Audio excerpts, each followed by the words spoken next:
January 1st. You remember the feeling. You've had it a dozen times. This year, a different me. The gym version, the calm version, the one who doesn't drink, doesn't scroll, doesn't shrink in rooms. For about 9 days, the new person shows up. And then, somewhere in mid-January, without a decision ever being made, the old you quietly resumes the controls, and the new one evaporates like they were never real. Or the bigger swing, the new city. You moved. New streets, new job, new people who had no file on you. Total reinvention conditions. And within 6 months, impossibly, you had reassembled your exact old life with new furniture. Same dynamics, same avoidances, same 2 a.m. You changed everything, and nothing changed. Meanwhile, and this is what keeps the question alive, you have seen the other thing happen. The friend who actually quit, actually softened, actually became someone their old self wouldn't recognize. It happens. Rarely, but undeniably. Which leaves you stuck between two lies that both sound wise. People never change. Clearly false. You've watched it. And you can be anyone you want starting today. Clearly false. You've been you starting today.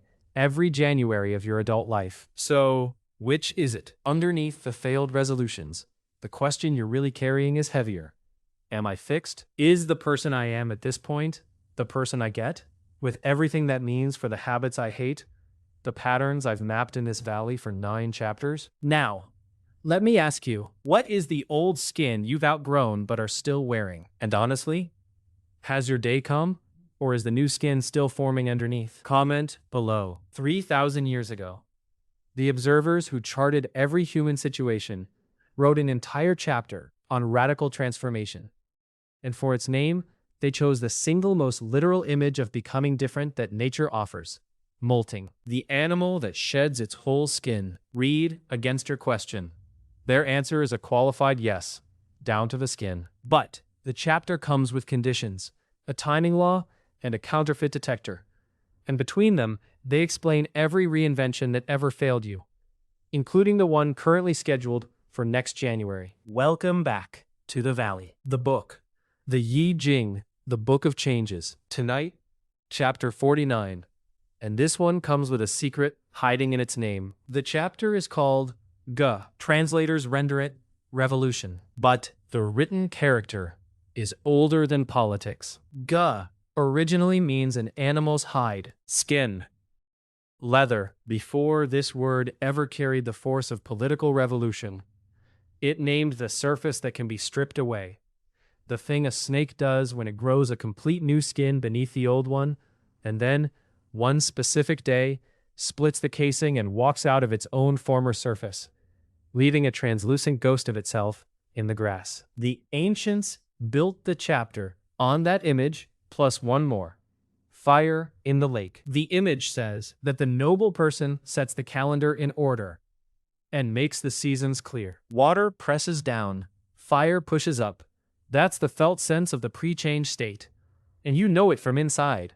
The season when the life you're living and the person you're becoming can no longer share a body. The job that fit for years starts to burn. The old skin gets tight, dull. It stops growing while you keep growing, until you are a new creature wearing your own past as a casing one size too small. Sometimes tightness is pain that deserves care. But in this chapter's frame, tightness can also mean that an old form no longer fits. That's the fire in the lake. That's pre-molt. And what you do next, this is where the conditions begin, determines whether you get a revolution or just another January. At the center of the judgment is the line this story needs, and the phrasing is strained and precise.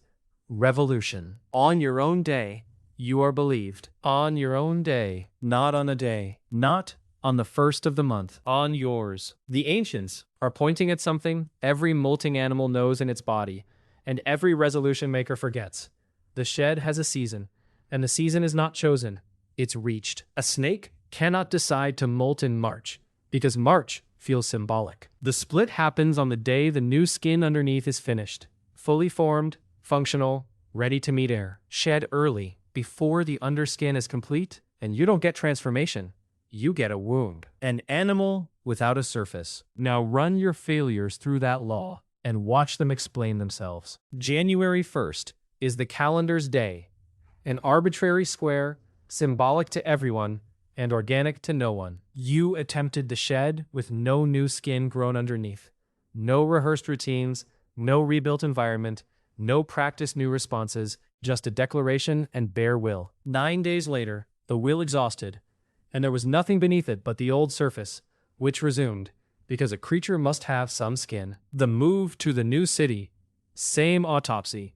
You shed the setting, but a setting is not a skin. The underlayer that actually touches the world, the reflexes, the self-talk, the way you enter a room, traveled with you, unmolted, and quietly resecreted the old life around itself, like a shell. So the chapter's early lines read as a discipline for the not yet ready. The bottom line, paraphrased, bind yourself in the hide of a yellow cow. Yellow, the color of the ordinary. The middle way, cowhide, the toughest, most unglamorous binding there is. Meaning, before your day comes, hold still inside ordinary discipline. Don't tear at the skin. Don't perform the revolution early. Keep the job while the underskin grows. And the third line begins with a warning.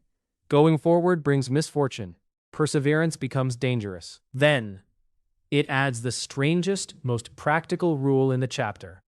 When talk of the change has gone around 3 times, there is trust. Read practically.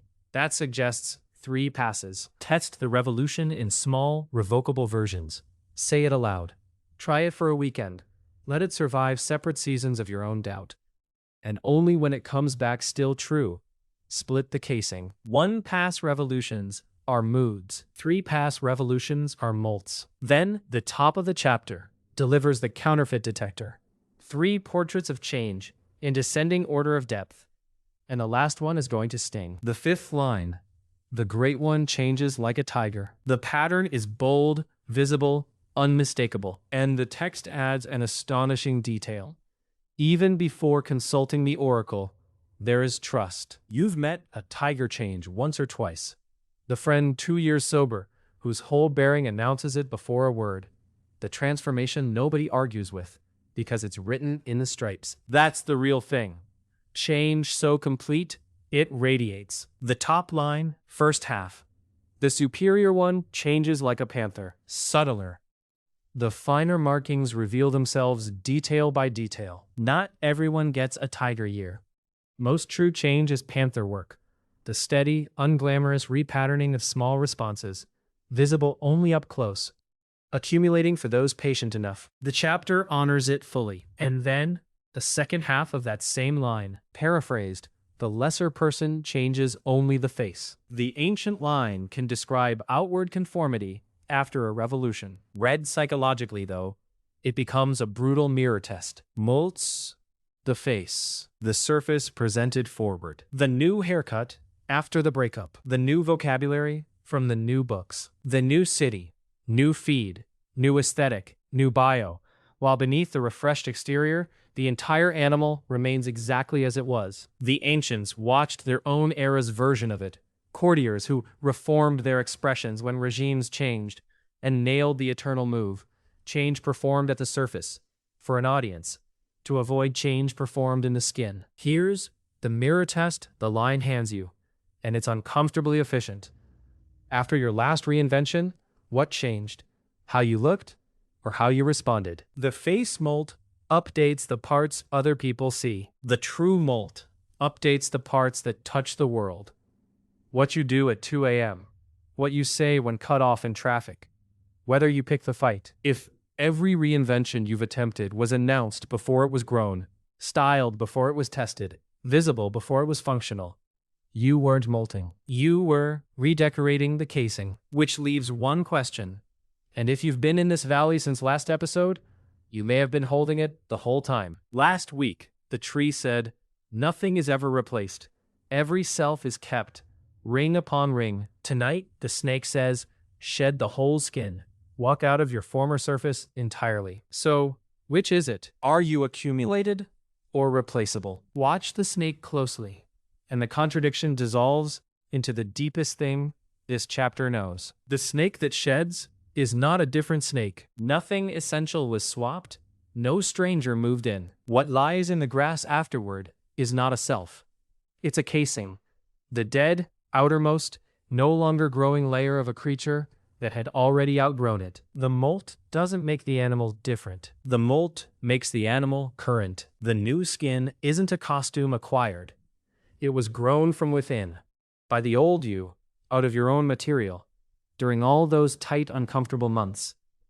The shed is just the day your outside finally catches up to your inside. And this is why. Listen to people who've genuinely transformed, the tigers. They almost never say, I became someone else. They say the opposite, with the strangest joy.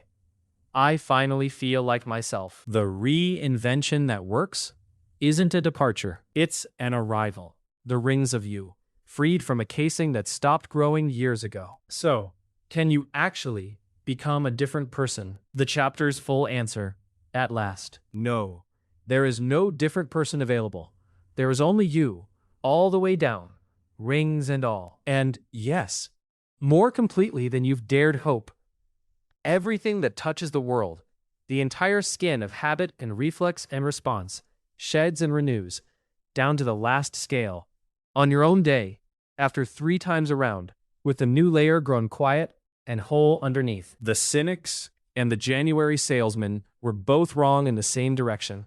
They both thought change meant becoming someone else. The snake knows better. Change means finally, fully, becoming what was already forming under the surface. The tightness you feel is not a flaw. It's a schedule. The chapter named after skin, fire under the lake. Your own day, not the calendar's. 3 times around before you commit. Tigers, panthers, and the face-molt that explains every reinvention that didn't take. And the same snake, current at last. Next time, for everyone who has ever stood in a full room, a family gathering, even their own hometown, and felt like a visitor, why you feel like you don't belong anywhere. The ancients wrote a chapter about the perpetual stranger, fire on the mountain, the traveler who owns nothing but their own conduct.